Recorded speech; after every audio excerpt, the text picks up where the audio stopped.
Hi there, I'm Ryan Hamilton, Director of Government Affairs for the Minnesota Association of Realtors.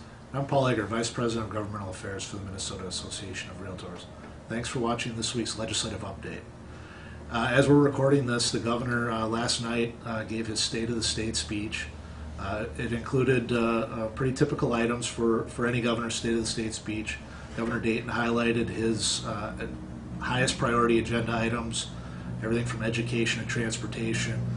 And also interesting to us and to those that are watching the environmental policy area and private property rights issues, the governor spent quite a bit of time discussing the buffer initiative that he rolled out earlier this session, which would require 50-foot buffers be placed along all the state's waterways.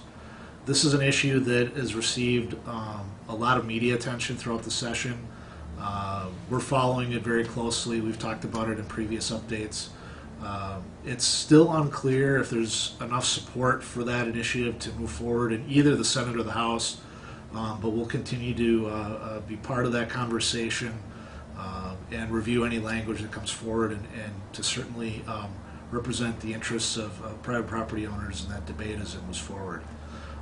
With that, I want to turn it over to Ryan Hamilton to discuss some items that we're following very closely in the House Job Growth and Energy Affordability Budget Bill. Ryan? So as Paul mentioned, we've spent most of our time this week tracking the House Job Growth, Energy Affordability Policy, and Finance Omnibus Bill. Now that's a mouthful, and rightly so, because that committee has a broad jurisdiction covering several different policy areas and agencies. Their omnibus bill is 164 pages and includes everything from energy policy, workforce housing, and the budget appropriations for 11 state agencies. Most pertinent to us as realtors are the agency appropriations for the Department of Commerce. Now the original DOC appropriation proposal included what's known as the Aging and Vulnerable Adult Fraud Prevention Act.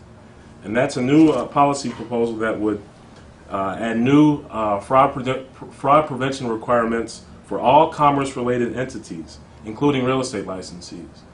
As I said, that was in the original version of the bill, but as we've discovered this week, as we've been tracking the bill, that Fraud Prevention Act is not in the House version so far. But we'll still have the Senate to deal with and see if it lands up there. Thanks again for watching this week's update, and we'll see you next week.